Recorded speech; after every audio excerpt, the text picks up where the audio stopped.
Welcome back to Creepy Horror Stories. Today we present to you an original tale of cosmic dread titled The Last Millisecond. Imagine being trapped in the smallest fraction of a second, while the rest of the universe simply stops. Sit back, get comfortable, and enjoy the viewing. I was staring at the interstate, gripped by a sudden, unnatural silence that felt heavier than the humidity of a Georgia summer. To my left, less than 4 inches from my driver's side window, the grill of an 18-wheeler loomed like the wall of a skyscraper. I could see the individual scratches in its chrome, the dead insects plastered to the radiator, and the frantic, wide-eyed stare of the trucker behind his windshield. The roar of the highway, the screech of my own brakes, and the wind had vanished. Everything just stopped. It wasn't like a pause button. It was as if the universe had run out of memory and simply ceased to calculate movement. I sat there for what felt like minutes, my heart hammering against my ribs, waiting for the impact that never came. When I finally forced my fingers to uncurl from the steering wheel, the leather felt cold and unresponsive. I opened the door, and the air didn't rush in. It resisted. Pushing against the atmosphere felt like wading through a pool filled with invisible gelatin. It was thick and viscous, but as I drew a breath, my lungs filled normally. I stepped out onto the asphalt, my boots making no sound. I looked back at my sedan. My wife, Sarah, was frozen in the passenger seat, her hands thrown up to shield her face, a single lock of her hair suspended in mid-air, as if carved from marble. I reached out to touch her cheek, but her skin was as hard as industrial plastic. She wasn't cold. She just lacked the vibration of life. I walked toward the shoulder of the road, trying to process the impossibility of the scene. A crumpled fast food bag was hovering near my waist, likely tossed from a passing car, a fraction of a second before the freeze. I swiped at it, expecting it to flutter away, but it moved only as far as my hand pushed it. When I let go, it stayed there, fixed in the air. I tried to kick a small pebble, and it slid across the ground like a puck on ice before coming to an abrupt, unnatural halt. I walked over to a nearby oak tree at the edge of the embankment and leaned my weight against it, but it didn't give even a fraction of an inch. It felt like leaning against a mountain. The world had become a gallery of indestructible statues, and I was the only thing allowed to change its coordinates. I started walking, thinking maybe this was some localized freak event, a tear in the fabric of the county line. I hiked for what must have been 3 miles down Interstate 75. The scale of the stillness was sickening. I passed a convertible where a group of college kids were caught mid-laugh, their mouths open, teeth bared in eternal joy that looked more like a scream the longer I stared. I saw a family in an SUV, the father pointing at a map, the mother checking her phone, and a young boy in the back seat with his forehead pressed against the glass. No one blinked. No one shifted. I looked up at a hawk suspended 500 feet in the air, its wings spread wide, locked against the sky like a kite with no string. Hours passed. I knew they were hours because I could feel the familiar weight of exhaustion settling into my joints. My legs grew heavy, and my lower back started to ache with the strain of the walk.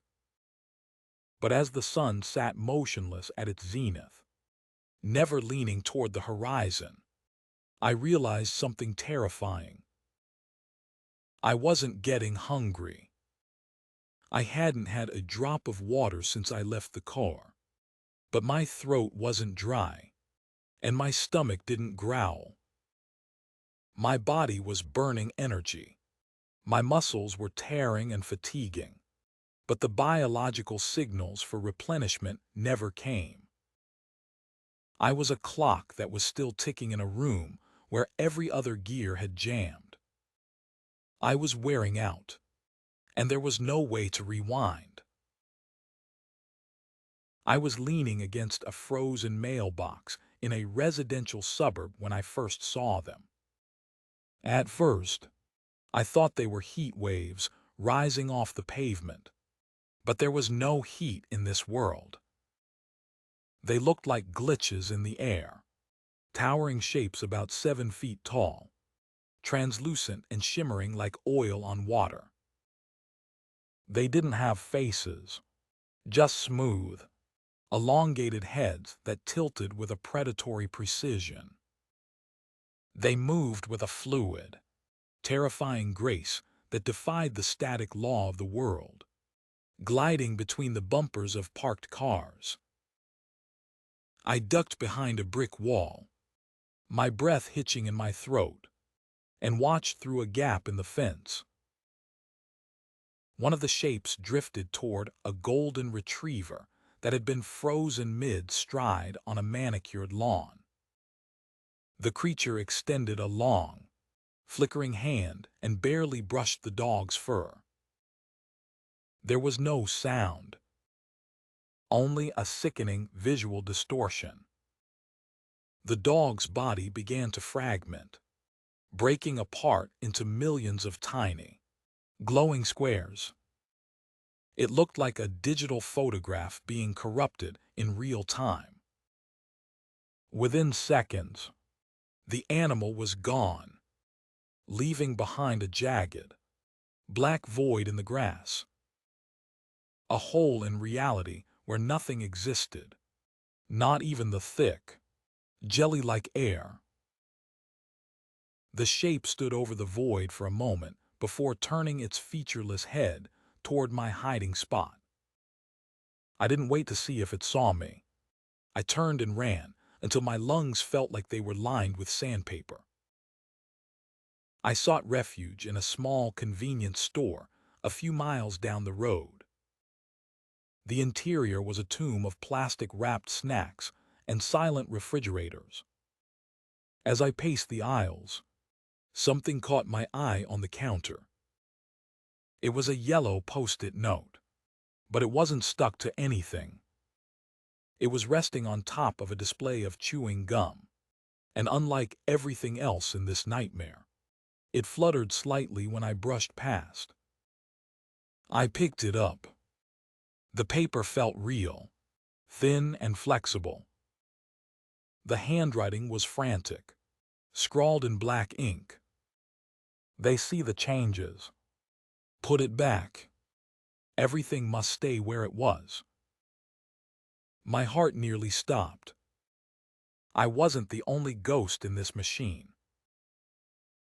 I found her in the back of a darkened Walmart, sitting on a lawn chair she had clearly brought from the garden section. She looked like she had been carved from shadows, her hair gray and matted, her clothes worn thin. She didn't look up when I approached, but her voice was a dry, raspy whisper that cut through the silence. You've been moving things, haven't you? I can smell the displacement on you. I'm a leaner.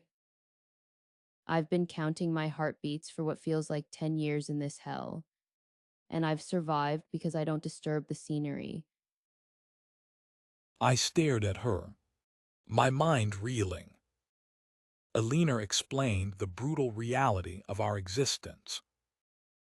She told me that every time I moved a pebble or shifted a car door, I created a fault that the cleaners had to fix. They weren't monsters. They were the cosmic maintenance crew, and we were the bugs in the system they were trying to debug. Keep your mouth shut and don't touch what you don't have to. And look at the walls. Arthur, look at what happens when the clock stops for too long.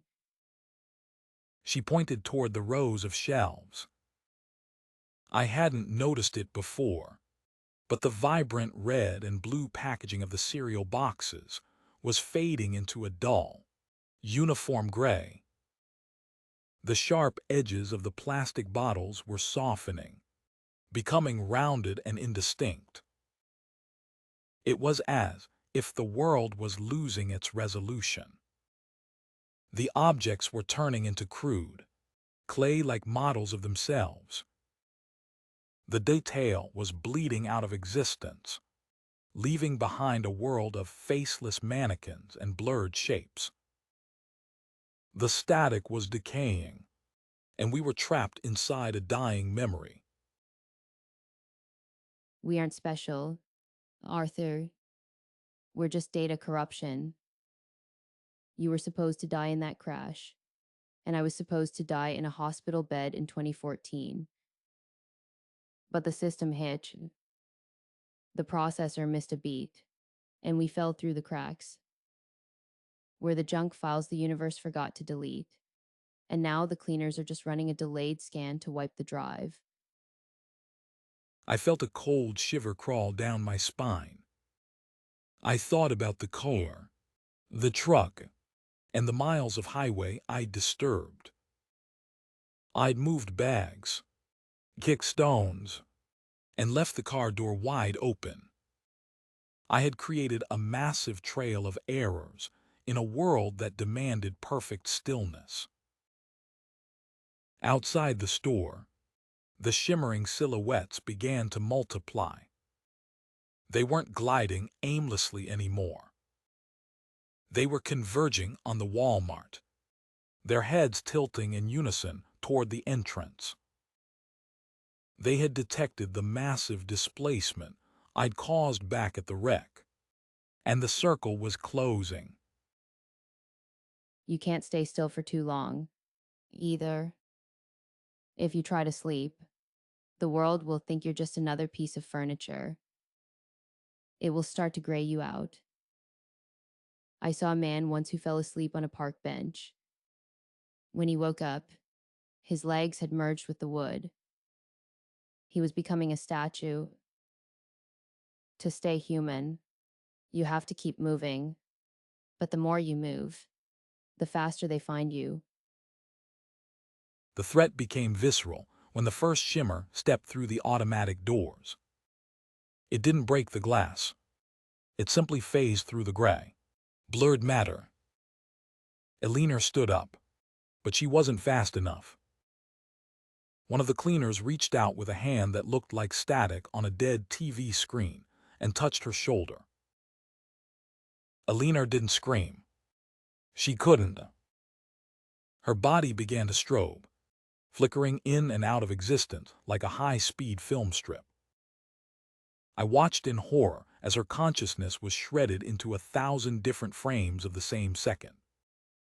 She was being experienced all at once. Her face a blur of every expression she'd ever had. Her body a smear of every position she'd ever taken. She was being compressed and deleted. I bolted. I ran through the back of the store, pushing through the heavy loading dock doors. I needed a way to fight back, or at least a way to know if there was a world left to go back to. I ducked into a small electronics repair shop on the corner of the strip mall. The air was so thick here, it felt like running through a swamp. On a workbench, I found an old, analog Grundig radio. It was a relic, the kind that used actual vacuum tubes. I turned the dial, not expecting anything, but then a sound broke through the oppressive silence. It wasn't a sound in the air. It was a vibration in my teeth.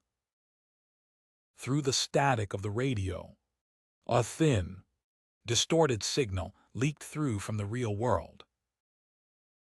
It was a voice, stretched out and agonizingly slow, but I knew it.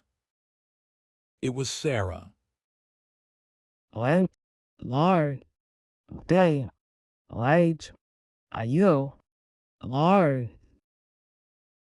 She was screaming my name, the sound warped into a low, guttural moan by the time dilation. The sound of tearing metal and shattering glass followed her voice, a symphony of destruction that was still happening, only a fraction of an inch away in the real timeline. She was still there, trapped in that dying millisecond, and I was the only one who could see the hand reaching for us to wipe us out. The logic of this broken world finally clicked. To the cleaners, I was a misplaced variable in a complex equation. If they caught me outside my designated coordinates, I would be deleted. My only chance was to return to the car, to slide back into the exact posture and position I had held the moment the clock jammed. I had to be exactly where the file expected me to be before the system ran its final wipe. I stepped out of the repair shop and stopped. The suburb was gone. There were no houses, no trees, and no asphalt. The entropy had accelerated. All that remained was a vast, blindingly white void. A blank canvas where the reality had been uninstalled. Thousands of black jagged holes littered the ground where objects had been erased. I began to run. There was no wind, no resistance, just the soundless thud of my boots against a floor that wasn't there. I navigated by memory, heading toward where I knew the interstate should be. The shimmering shapes were everywhere now, hundreds of them, standing like pillars in the nothingness, watching me race back to my own death. As the outline of my sedan finally appeared in the distance, I saw him. Standing by the driver's side door was a figure twice the size of the others. He didn't shimmer. He was a solid, obsidian mass that seemed to pull the light out of the air. He was the source, the primary architect of the timeline. He didn't move to attack. He simply stood there, waiting for the anomaly to return to its origin so he could finalize the deletion. He was time itself, patient and absolute. I reached the car and looked at Sarah one last time. From this angle, I could see the trajectory of the 18-wheeler. It was perfect. It was lethal. If I just sat back down and let the clock start, the truck's bumper would crush the passenger's side, and Sarah would be gone in a heartbeat. I looked at the massive truck, then at the obsidian figure. The world was static, but I still had the power to displace small things. I threw my entire weight against the front tire of the frozen truck. It didn't budge.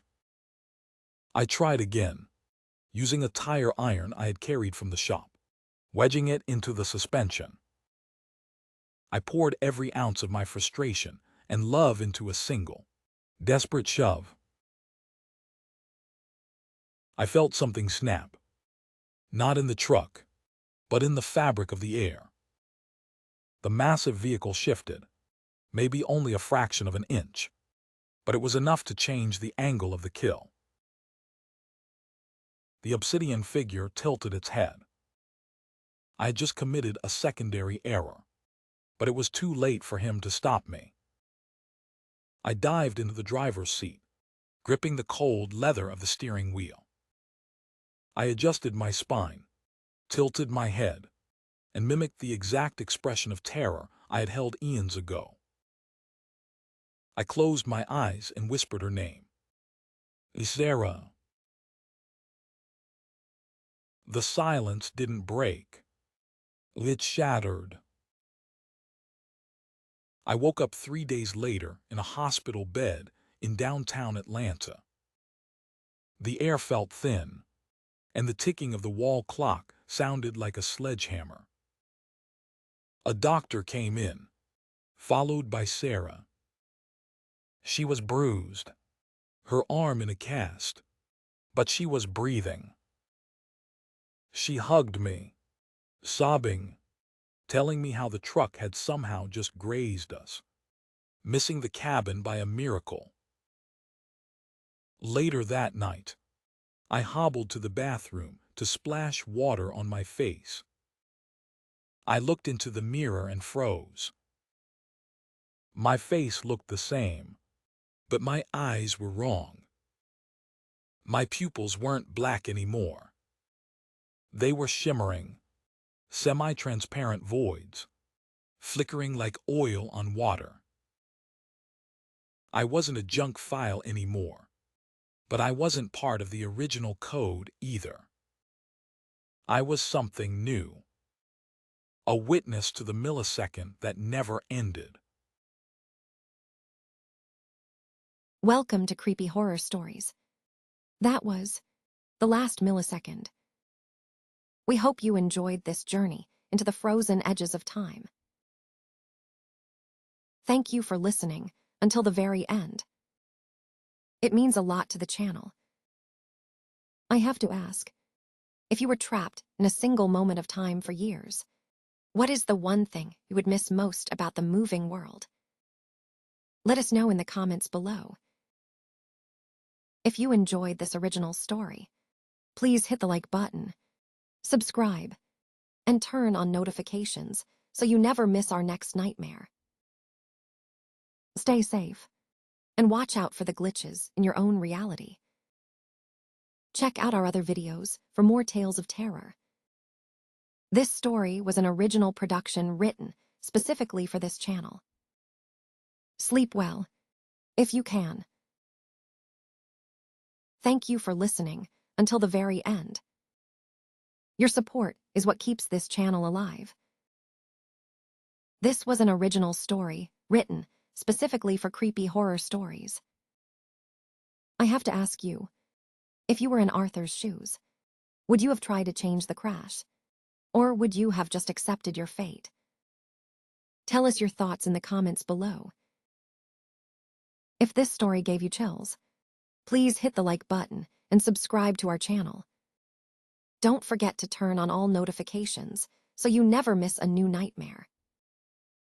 Be sure to check out our other videos for more terrifying tales. Stay safe. And remember, sometimes the world stops for a reason. Good night.